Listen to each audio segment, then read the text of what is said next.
अब राजनीति के राजा बन गए अवध ओझा सर। केजरीवाल के सामने आम आदमी पार्टी का थामा दामन। अब दिल्ली में बिखरेंगे अपनी बातों का जलवा। कभी रात में बारटेंडर का करते थे काम, दिन में पढ़ाते थे ट्यूशन। इस तरह सेलिब्रिटी टीचर बने थे अवध ओझा। अब बन गए नेता, राजनीति में दिखेगा नया अवतार।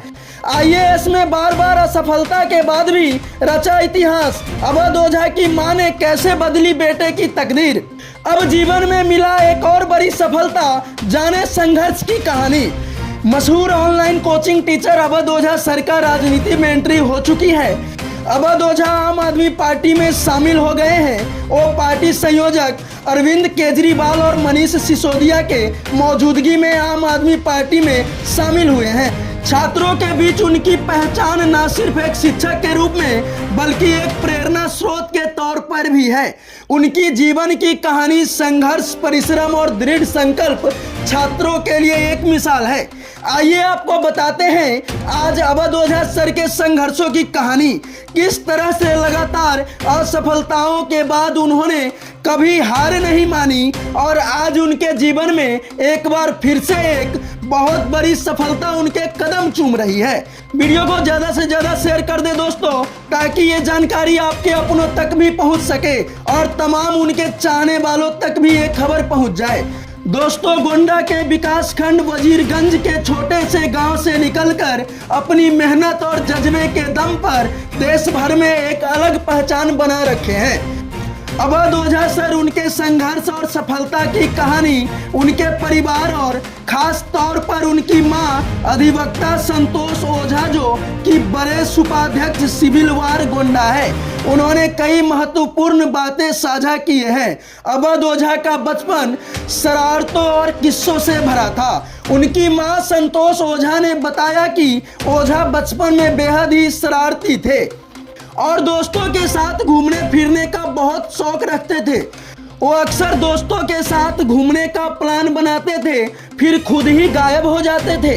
अवध ओझा को बचपन में उनके परिवार वाले प्यार से सोनी कहकर बुलाते थे। ये नाम उनके पिता ने दिया था। अवध ओझा की कहानी संघर्ष, मेहनत और विश्वास का प्रतीक है।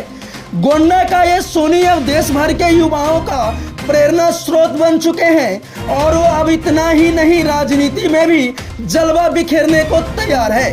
अवध ओझा का सपना था आईएएस ऑफिसर बनने का, लेकिन उसे पूरा न करने का मलाल आज भी उनकी मां को है।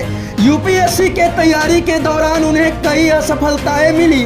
उनकी मां ने उन्हें एक बार गुस्से में कह दी थी कि तुम्हारा गेम ओवर हो गया है, तो तुम्हें मेरे सहारे ही जीना पड़ेगा। इस पर अवध ने जवाब दिया था कि आप भगवान नहीं हैं और घर छोड़ दिया। कई सालों तक घर न जाने और संघर्ष के बाद आखिरकार खुद को साबित कर दिया।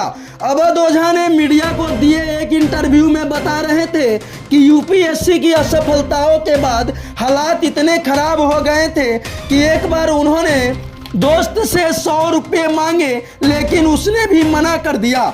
तब से उन्होंने हार न मानने की ठान ली और 22 साल की कड़ी मेहनत के बाद सफलता का मुकाम हासिल कर लिया।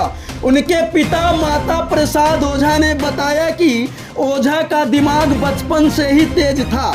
कोई भी बात उन्हें एक बार बताए जाते तो वो उसे तुरंत याद कर लेते थे। शायद यही वजह है जो उन्होंने संघर्ष किया और कुछ अपने जीवन में सीखा, उसने छात्रों तक पहुंचाया, तो हर एक वो छात्र के चहेते टीचर बन गए और अब उनका ये चहेता टीचर राजनीति में कदम रख चुका है। दोस्तों, अवध ओझा सर को राजनीति में कदम रखने के लिए आपका क्या राय है, कमेंट करके जरूर बताइएगा। वीडियो को अंत तक देखने के लिए धन्यवाद। जय हिंद।